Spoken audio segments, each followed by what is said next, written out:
جب میری آنکھ کھلی تو گل خان گہری نیند سو رہا تھا۔ میں نے اسے سویا رہنے دیا اور اٹھ کر قبر کے گڑھے میں آ گیا۔ دونوں ہاتھوں سے قبر کے اوپر رکھی ہوئی پتھر کی سل کو ایک طرف ہٹایا۔ اندر دن کی چکا چوند کر دینے والی روشنی آ گئی۔ میں نے سر باہر نکال کر دیکھا۔ ویران قبرستان میں ویرانی چھائی ہوئی تھی۔ درختوں پر ایک چڑیا بول رہی تھی۔ دھوپ نکلی ہوئی تھی۔ میں قبر سے باہر نکل آیا۔ قبر میں سے گزرتا ہوا درختوں میں آ گیا۔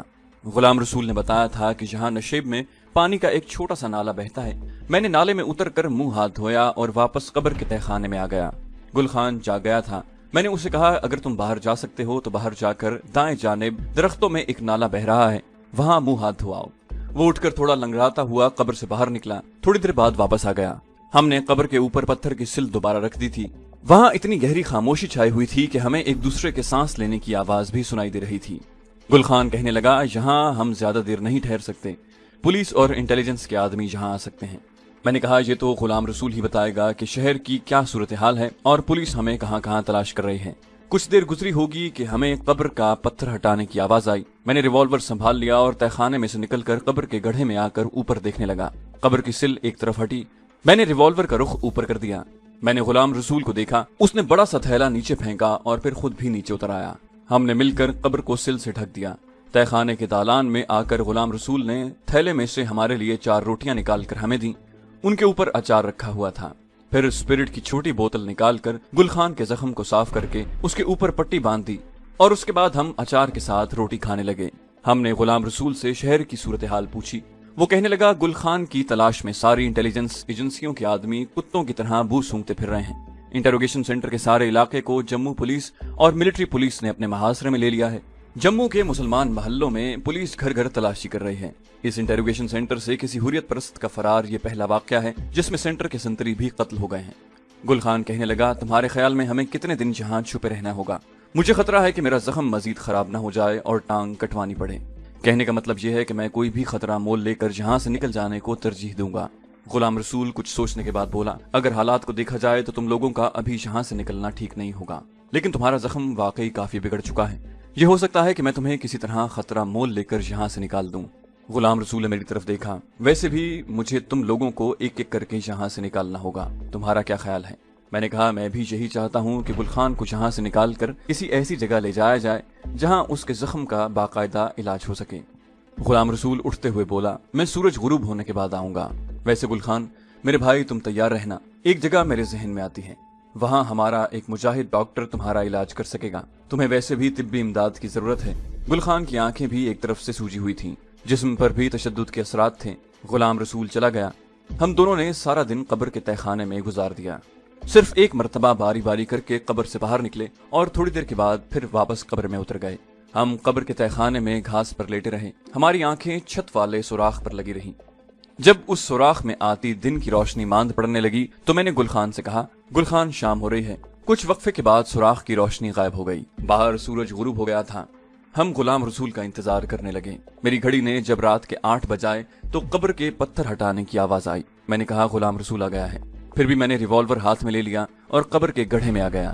گل خان نے جلتی ہوئی موم بتی کے آگے ہاتھ اس طرح کر لیا کہ آدھے تہہ خانے میں اندھیرا ہو گیا، مگر یہ غلام رسول ہی تھا۔ وہ آتے ہی بولا میں نے گل خان کا بندوبست کر لیا ہے۔ میں نے پوچھا کوئی محفوظ جگہ ہے نا؟ غلام رسول بولا بالکل محفوظ جگہ ہے، یہاں سے 15-20 میل دور ہے، وہاں ہمارے ایک مجاہد کی گاؤں میں چھوٹی سی ڈسپنسری ہے، وہ گل خان کو اپنے گھر میں چھپا کر اس کا علاج کرے گا۔ گل خان میرے ساتھ آ جاؤ۔ گل خان گرم جوشی کے ساتھ مجھ سے گلے ملا، کہنے لگا زندگی رہی تو جہاد کشمیر کے کسی محاذ پر پھر ملیں گے، اگر شہید ہو گئے تو اگلے جہان میں ملاقات ہوگی۔ غلام رسول نے گل خان کو سہارا دے کر قبر سے باہر نکال دیا۔ وہ میری طرف متوجہ ہو کر کہنے لگا ابھی کچھ وقت یہیں رہنا ہوگا، تھیلے میں تمہارے لیے روٹیاں لے کر آیا ہوں، دن کے وقت یہاں سے باہر مت نکلنا۔ گل خان کو لے کر غلام رسول چلا گیا۔ قبر بند ہو گئی۔ میں قبر کے تہہ خانے میں آ کر بیٹھ گیا۔ موم بتی روشن تھی۔ میں نے تھیلا کھولا، اس میں 3 روٹیاں تھیں۔ میں نے ایک روٹی کا نوالا کھایا، روٹیاں میٹھی تھیں۔ میں نے ایک روٹی کھا کر پانی پیا اور خدا کا شکر ادا کر کے خشک گھاس کے بستر پر لیٹ گیا۔ اچانک مجھے لوبان کی بو محسوس ہوئی۔ میں جلدی سے اٹھ کر بیٹھ گیا۔ یہ چندرکا کی بدروح تھی، یہ اسی کی بو تھی۔ موم بتی کی روشنی ہو رہی تھی۔ میں نے تہہ خانے کے دالان میں چاروں طرف دیکھا، چندرکا کی بدروح نظر نہ آئی۔ میں نے اسے آواز دی چندرکا یاد رکھو، اگر تم میری دشمن بن چکی ہو تو میں بھی تمہیں اپنا دشمن سمجھتا ہوں۔ تم بتوں کی پوجا کرنے والی کافر بدروح ہو، میں ایک خدا اور اس کے رسول صلی اللہ علیہ وآلہ وسلم کو ماننے والا مسلمان ہوں۔